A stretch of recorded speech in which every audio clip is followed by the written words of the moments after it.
Welcome guys. GK MCQ gem के channel में आपका बहुत बहुत स्वागत है। आज हम काफ़ी इंपॉर्टेंट इंटरेस्टिंग क्वेश्चन डिस्कस करने वाले हैं। अभी तक अगर आपने चैनल सब्सक्राइब नहीं किया तो सब्सक्राइब करके बेल आइकन पर प्रेस कर लीजिए। पहला क्वेश्चन है कि निम्नलिखित में से कौन सबसे अधिक प्रत्यास्थ है। पता है ना, 11th पढ़ रखा है प्रत्यास्थ अप्रत्यास्थ, क्वेश्चन बनता है वहाँ से। सबसे अधिक प्रत्यास्थ आपको बताना है। गीली मिट्टी, प्लास्टिक, रबर, स्टील। बताओ।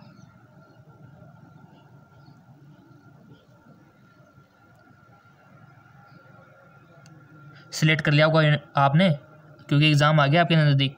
पहले आपको सिलेक्ट कर लेना है, उसके बाद हम आपको बताएंगे, ठीक है। नहीं किया तो कर लो कोई भी ऑप्शन सिलेक्ट, क्योंकि आपको ये मान के चलना है कि हम यहाँ पर एग्ज़ाम दे रहे हैं ना। या फिर आप एक पेन कॉपी लेके पूरे यहाँ से 81 से ऐसे नंबरिंग लगा सकते हो कि हमने जो सोचा था वहाँ यह डिस्कस कर लो, जो भी आप लगाते हो सोचते हो, और हम जो बताते हो फिर उससे मिलान कराना कि सही था गलत था। आप खुद यहाँ पर हाँ कि ये सही है सही, तो ऐसे आप एनालिसिस खुद कर सकते हो, ठीक है। सबसे अधिक प्रत्यास्थ है तो लेट मी चेक, इसका राइट ऑप्शन है स्टील। ये सबसे अधिक प्रत्यास्थ है। अगला क्वेश्चन, और जो हमारे सब्सक्राइबर है जो डेली वीडियो देखते हैं उनको तो सब कुछ समझ में आ रहा है, और जो नए सब्सक्राइबर है उनको भी धीरे धीरे आ जाएगा। कल के वीडियो में एक जो बात आई थी वो ये थी कि हमने आपसे पूछा था कि रेड कलर यानी कि जो लाल कलर है इसकी आवृत्ति कम होती है या फिर ज़्यादा होती है, ये ऐसा क्वेश्चन था। तो काफ़ी सारे स्टूडेंटों ने कमेंट में गलत भी बताया। काफ़ी सारे तो बोल रहे थे सर रेड कलर की फ्रिक्वेंसी होती है वो मैक्सिमम होती है, और काफ़ी बोल रहे थे सर मिनिमम होती है। कुछ बोल रहे थे सर नहीं ब्लू कलर की होती है, कुछ वॉलेट कलर की बोल रहे थे। सो इसके बारे में सही कथन ये है कि आपका जो रेड कलर है, लाल कलर, इसकी फ्रिक्वेंसी सबसे कम होती है। याद रखना इस बात को, सबसे कम होती है रेड कलर की फ्रिक्वेंसी। वेवलेंथ जरूर अधिक होती है, ठीक है। और साथ में ये भी याद रखना सबसे अधिक आवृत्ति किसकी होती है। फिर भाई रेड की तो कम हो गई सबसे, लेकिन सबसे अधिक किसकी होती है। क्वेश्चन तो यूँ भी आ सकता है आपके एग्जाम में। तो आपको लिखना है वॉयलेट यानी कि बैंगनी, उसकी आवृत्ति अधिक होती है। क्लियर। तो ऐसे क्वेश्चन इसलिए पूछे जाते हैं आपसे। बहुत सारे कंफ्यूज हो जाते हैं एग्जाम के टाइम पे, रेड कलर की आवृत्ति अधिक होती है कि वेवलेंथ अधिक होती है, क्या अधिक होती है, कंफ्यूज हो जाता है दिमाग उस टाइम पे, ठीक है ना। तो ऐसे क्वेश्चन बनते हैं आपके कंफ्यूजन टाइप के। अगला क्वेश्चन, वह कौन सा बल है जिसके कारण पिंड धरती के केंद्र की ओर खींचा चला आता है। द्रव्यमान, आवेग बल, गुरुत्वाकर्षण बल, संवेग बल। बट इसका मतलब ये नहीं कि क्वेश्चन ईजी है, वो तो सबको पता है, उसकी डिटेल आपको पता होनी चाहिए, वो हम आपको बताना चाह रहे हैं। आप समझते नहीं बात को, और जो इंटेलिजेंट है वो तो समझ गए। गुरुत्वाकर्षण ये तो सबको पता है कि गुरुत्वाकर्षण, बट इसका फॉर्मूला आपको पता होना चाहिए। चंद्रमा पे कितना होता है इसकी नॉलेज आपको होनी चाहिए। पृथ्वी का कितना गुना होता है, 1/6 गुना होता है, यानी कि इतना कम होता है गाइज वहाँ पृथ्वी के कंपेयर में। यानी कि आप उछलोगे ना तो धीरे धीरे नीचे आओगे, वहाँ इतना खिंचाव नहीं है जितना धरती पे है। और इसका सूत्र भी आपको याद रखना है गुरुत्वाकर्षण का। तो ऐसे डिटेल आपको याद रखनी है इसके बारे में, वो हम आपको याद दिला रहे हैं इस क्वेश्चन के थ्रू, ठीक है। थोड़ा सा डिटेल में कुछ चेक करो। देखो, अगर जो BS नर्सिंग का एंट्रेंस एग्जाम दे रहा है उसको तो पूरी डिटेल में घुसना होगा, और जो GNM का दे रहा है वो थोड़ा मिडिल में, और जो ANM का दे रहा है तो वो ये जो क्वेश्चन है ना वो वहाँ तक ही सीमित रखे। सिंपल सी बात है, ठीक है। पृथ्वी के गुरुत्वाकर्षण का कितना भाग चंद्रमा के गुरुत्वाकर्षण के सबसे नज़दीक, ये तो हमने अब ऊपर ही बताया था अभी, तो बता दो अब तो आप ही। 1/6 सभी बातों में ऊपर ही बता दिया था मैंने। अगला 1/6 गुना होता है, यानी कि इतना कम होता है चंद्रमा पे गुरुत्वाकर्षण कम बल। आर्किमिडीज का नियम निम्नलिखित से किससे संबंधित है। गुरुत्वाकर्षण, समकोण त्रिभुज, पलवक नियम, इनमें से कोई नहीं। आर्किमिडीज का नियम तो आपने 9th में भी पढ़ा होगा, बट सभी को पता थोड़ी है, किसी किसी को ये जो साइंस के फैन है उनको तो पता है, विज्ञान के फैन है उनको पता ही है, और जो GK MCQ जेम के चैनल के फैन है उनको तो पता है ही सही। सो इसका राइट ऑप्शन आ जाएगा पलवन का नियम, करेक्ट। आर्किमिडीज का नियम निम्न से संबंधित है, पलवन का नियम। श्यानता की इकाई, काफ़ी बार आपसे बोल दिया हमने, फिजिक्स केमिस्ट्री की जितनी भी इकाइयाँ हैं नोटबुक में लिख डालो, एग्ज़ाम टाइम पे पढ़ के जाना जितने भी इकाइयाँ हैं, और जितने भी फॉर्मूले ना उनको भी लिख डालो। श्यानता की इकाई वाइज, वाइजुली, पास्कल, इनमें से कोई नहीं। Right option which. दूध से क्रीम निकालने में कौन सा बल लगता है? घर्षण बल, अभिकेंद्रीय बल, अपकेंद्रण बल, इनमें से कोई नहीं। दूध से क्रीम निकालने में कौन सा बल लगता है? सो इसका राइट ऑप्शन है अपकेंद्रीय बल। कौन सा? अपकेंद्रीय बल। चाबी भरी घड़ी में कौन सी ऊर्जा होती है? स्थितिज ऊर्जा, गतिज ऊर्जा, संचित ऊर्जा, यांत्रिक ऊर्जा। तो राइट ऑप्शन हो जाएगा आपका स्थितिज ऊर्जा। सूर्य की ऊर्जा उत्पन्न होती है ऑक्सीकरण द्वारा, नाभिक विखंडन द्वारा, नाभिक संलयन द्वारा, आयनन द्वारा। बहुत अच्छा क्वेश्चन, मोस्ट इंपॉर्टेंट। बहुत सारों को तो पता नहीं होता किससे होती है, और एग्जाम में ऐसे क्वेश्चन पूछता है जो एग्जामिनेशन हॉल में किसी को नहीं आ रहा, किसी स्पेसिफिक को आ रहा हो। ठीक है, तो सूर्य की ऊर्जा उत्पन्न होती है किससे होती है गाइस? जी बिल्कुल, वो होती है आपके नाभिक संलयन द्वारा। करेक्ट, नाभिक संलयन, याद रखना, संलयन इसके थ्रू होती है। और नाभिक विखंडन का भी एग्जाम्पल याद रखना है आपको। वायुमंडल में बादलों के तैरने का कारण है, वायुमंडल में बादलों के तैरने का कारण है दाब, घनत्व, ताप, वेग। देखा होगा आपने, वायुमंडल में काफ़ी सारे बादल तैरते रहते हैं, कितना पानी का वजन होता है, फिर भी तैरते रहते हैं। क्यों? इसका कारण है घनत्व, डेंसिटी। अगर ये क्वेश्चन इसी भी प्रकार पूछा जा सकता है कि पानी में खील डूब जाती है, खील देखी होगी ना आपने, जबकि नाव जो होती है काफ़ी बड़ी वो तैरती है। इसका कारण भी क्या निकल के आएगा? घनत्व ही आएगा। बर्फ भी क्या होती है? पानी में तैरती है, उसमें भी घनत्व का कारण है। अगला क्वेश्चन, वस्तु की मात्रा बदलने पर क्या अपवर्तित रहेगा? आयतन, घनत्व, द्रव्यमान, भार। वस्तु की मात्रा बदलने पर, वस्तु की मात्रा बदलने पर क्या अपवर्तित रहेगा? आयतन, घनत्व, द्रव्यमान, भार। तो राइट ऑप्शन इज घनत्व, डेंसिटी। ठीक है, चलते अगले क्वेश्चन की ओर।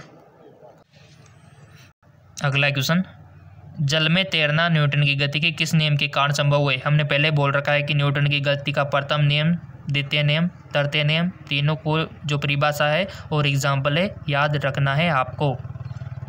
प्रथम नियम, द्वितीय नियम, तृतीय नियम, ये सभी। इसका करेक्ट ऑप्शन हो जाएगा आपका तृतीय नियम। ठीक है ना, जल में तैरना न्यूटन की गति किस नियम के कारण संभव है? वो है तृतीय नियम से। हर एक चीज़ आपको पता होनी चाहिए।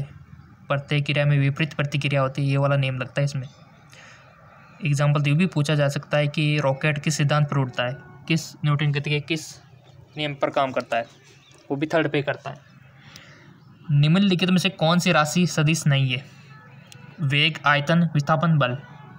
अदिश सदिश 11th में पढ़ चुके हो, जिसमें दिशा होती है, परिणाम होता है। सदिश जिसमें दिशा नहीं होती, ओनली परिणाम होता है अदिश। और एग्जाम्पल भी काफ़ी सारे हैं इसमें। तो निम्न में से कौन सी राशि सदिश नहीं है? राइट ऑप्शन हो जाएगा आपका आयतन। आयतन में डायरेक्शन नहीं होता, तो ये सदिश नहीं है। बाकी के सब सदिश है, वेग में भी होता है, विस्थापन में भी होता है, बल में भी होता है। हम कह सकते हैं कि किस दिशा में लग रहे हैं, ठीक है, लेकिन आयतन में कोई दिशा नहीं होती। एंगस्ट्रम क्या मापता है? तरंगदैर्घ्य, आवर्तकाल, आवर्ती, समय।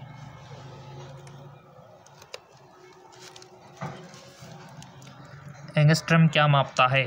तो वो मापता है तरंगदैर्घ्य। अगला क्वेश्चन,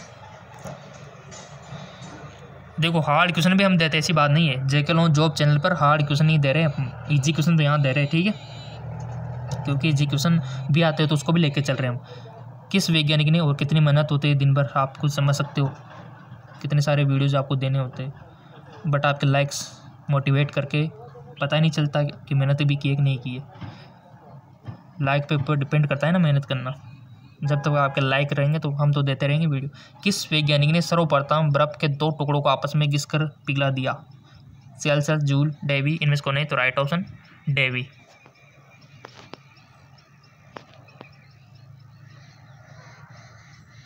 अगला क्वेश्चन, ऊष्मा एक प्रकार की ऊर्जा है जिसे कार्य में बदला जा सकता है, इसका प्रत्यक्ष परिणाम सबसे पहले किसने दिया? Celsius, Davy. Right option Rumford. लोहे की सुई पानी की सतह पर तैरती है, इस प्रक्रिया का कारण क्या है? श्यानता, गुरुत्वीय त्वरण, पृष्ठ तनाव, इनमें से कोई नहीं। पृष्ठ तनाव। अब आप कंफ्यूज हो गए होंगे, सर लोहे की सुई तो डूब जाती है, वो कील की बात नहीं हो रही है, कोई भी तिनका आप मान सकते हो। यहाँ पर उस लोहे की कील की बात नहीं हो रही है, एक हल्की सी कील आप तिनका मान सकते हो। तिनका तो देखा होगा ना, तिनका मान लो, कोई कीड़े मकोड़े भी देखे होंगे, पानी के ऊपर नाचते रहते, भागते रहते इधर उधर, काफ़ी देखा होगा आपने, जैसे पानी भरा हुआ तालाब में इधर उधर उसके ऊपर भागते रहते हैं। ये पृष्ठ तनाव, क्योंकि लेयर होते हैं पानी के ऊपर, हल्की सी आपको दिखती नहीं, हल्की सी लेयर होती है ऊपर, जिसको पृष्ठ तनाव आप बोलते हो, ठीक ना। तो उस कारण से तैरते रहते छोटे मोटे सूक्ष्म जीव बोल सकते हो, या फिर छोटे मोटे जीव जो होते हैं ना, वो वाले तिनके भी तैरते रहते हैं काफ़ी सारे, वो पृष्ठ तनाव के कारण ही होता है। क्लियर। अगला, निम्न में से किस द्रव का घनत्व सबसे कम है? मरकरी, पेट्रोल, स्वजल, नमकीन जल। बताओ अब आंसर। इसका राइट ऑप्शन हो जाएगा पेट्रोल। क्लियर।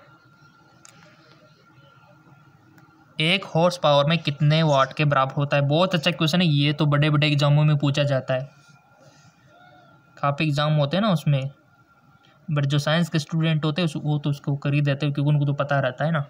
1 हॉर्स पावर कितने वाट के बराबर होता है? 450, 600 या फिर 734 या फिर 746। बताओ, लगा दो टिक किसी एक पे। लगा दिया।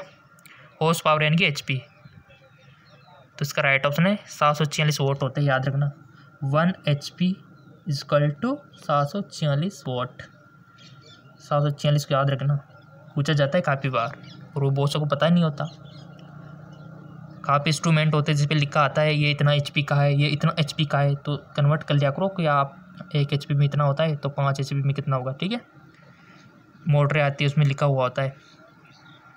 बर्नौली प्रमेय आधारित है ऊर्जा संरक्षण पर, समय संरक्षण पर, आवेग संरक्षण पर, या इनमें से कोई नहीं।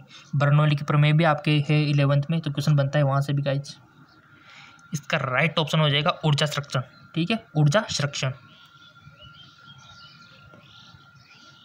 बर्फ पर दाब बढ़ाने से उसका गलनांक क्या होता है? बहुत अच्छा, घट जाएगा, बढ़ जाएगा, शून्य हो जाएगा, अपरिवर्तित रहेगा। बर्फ पर दाब बढ़ाने से, यानी कि आपको पता होना चाहिए कि दाब बढ़ाते हैं तो उसके गलनांक पर क्या इफेक्ट पड़ता है। बर्फ पर दाब बढ़ाने से इसका राइट ऑप्शन, यानी कि घट जाएगा उसका गलनांक। दाब बढ़ाएंगे तो गलनांक घटेगा, ये बात आपको याद रखनी है। प्रेशर अगर आप बढ़ाते हो तो उसका गलनांक घटता ही है, ठीक है। चलते अगले क्वेश्चन की ओर। अगला क्वेश्चन, किसी मनुष्य के शरीर का सामान्य तापक्रम होता है? किसी मनुष्य के शरीर का सामान्य तापक्रम कितना होता है? 65, 95, 98, 99। Right option 98 degree centigrade. क्या सही है क्या? बिल्कुल गलत है। 98 फ़ारेनहाइट होना चाहिए, क्योंकि फ़ारेनहाइट में दे रखा है, पॉइंट कुछ और भी होता है, 98.6 होता है, बट यहाँ पर जो ऑप्शन दे रखा है उसके अकॉर्डिंग फिर यही सही मानना पड़ेगा, ठीक है। वैसे तो 98.6 होता है, ठीक है ना, बट हमको भी ऑप्शन के अनुसार डालना पड़ता है, फिर ये ऑप्शन में देख क्या रखा है। सो यही रहेगा। अगर मान लो आपसे डिग्री सेंटीग्रेड में पूछ ले जाए, फिर भी अगर आपको पता नहीं, फिर भी आप कर सकते हो, क्योंकि अगर आपको फ़ारेनहाइट को डिग्री सेंटीग्रेड में बदलना आता है तो फिर कहाँ दिक्कत है, आप इसको बदल लोगे। 37 डिग्री याद करने की ज़रूरत ही नहीं है, ठीक है, 37 होता है वैसे डिग्री सेंटीग्रेड में। क्लियर। और अब आप बोले सर सर्दियों में भी ये रहता है क्या? सर्दियों में तो हम ठंडे से हो जाते हैं, गर्मियों में अलग हो जाते हैं। जी बिल्कुल, सर्दी गर्मी सब में हमारा जो तापमान है 98.6 फ़ारेनहाइट ही होता है, चाहे सर्दी हो चाहे गर्मी हो। हमारा शरीर इसी टेम्परेचर पे काम करता है। अगर थोड़ा सा ज़्यादा ही थोड़ा सा कम हो गया, मान लो 95 पे आ गया, ठीक है, इधर मान लो 104 पे चला गया, तो ऐसी कंडीशन में आपको पता है क्या होता है? बुखार आने पर टेम्परेचर बढ़ जाता है, तो शरीर की क्या कंडीशन होती है, देखा होगा आपने। और काफ़ी बार आपने देखा होगा कि ज़्यादा गर्मी होती है और हम क्या कुछ चीज़ें खा लेते हैं गर्मी सी, तो उसका डाइजेशन नहीं होता, क्योंकि एंजाइम ही काम नहीं करेंगे फिर तो हमारा जो टेम्परेचर है एक ही रहता है। जबकि छिपकलियाँ हो गई, सांप हो गए, मेंढक हो गए, इनका टेम्परेचर वातावरण के टेम्परेचर के अनुसार बदलता रहता है। जी हाँ बिल्कुल, तभी तो सर्दियों में आपको छिपकलियाँ नहीं दिखाई देती, मेंढक नहीं दिखाई देते और मक्खियाँ बिल्कुल भी नहीं दिखाई देती, मच्छर तो बिल्कुल गायब हो जाते हैं, ठीक है, क्योंकि इनका टेम्परेचर पे कंट्रोल नहीं है, वातावरण के अनुसार ही चेंज हो जाता है। तो ये पहले से बच के रहते हैं, सांप वगैरह सब उसे रहते हैं क्योंकि उनको टेम्परेचर मेंटेन करना होता है। क्लियर? तो टेम्परेचर को पढ़ेंगे तो बहुत सारा टाइम लग जाएगा, तो हमारा तो बस हो गया ना। चलते हैं अगली क्वेश्चन की ओर। ऊष्मा का सबसे अच्छा चालक है चांदी, सोना, तांबा, एल्यूमिनियम। राइट ऑप्शन चांदी, सिल्वर। ऊष्मा का सबसे अच्छा चालक अगर पूछ लिया जाए कि फिर विद्युत का सबसे अच्छा चालक,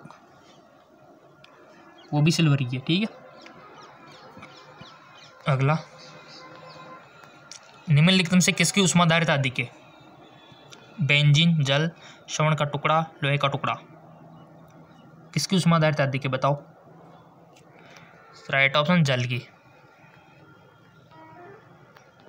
निम्न में से किसके द्वारा अधिक ज्वालक पैदा होता है? भाप, गर्म हवा, सूर्य किरणें, ये सभी। भाप।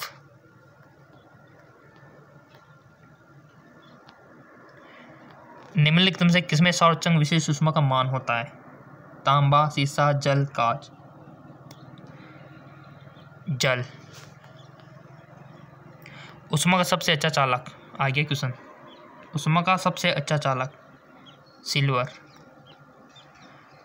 आणविक संगठन के द्वारा ऊष्मा का संप्रेषण क्या कहलाता है? संवहन, विकिरण, चालन, प्रकीर्णन। तो राइट ऑप्शन संवहन।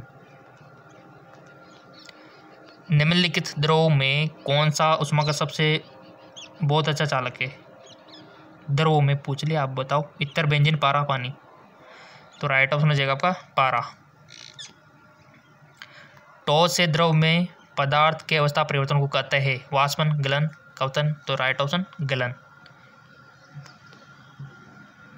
ठोस कपूर से कपूरवास बनने की प्रक्रिया को क्या कहते हैं? ऊध्र्वपातन, वाष्पीकरण, पिघलना। ठोस कपूर से कपूरवास बनने को तो उसको कहते हैं ऊध्र्वपातन।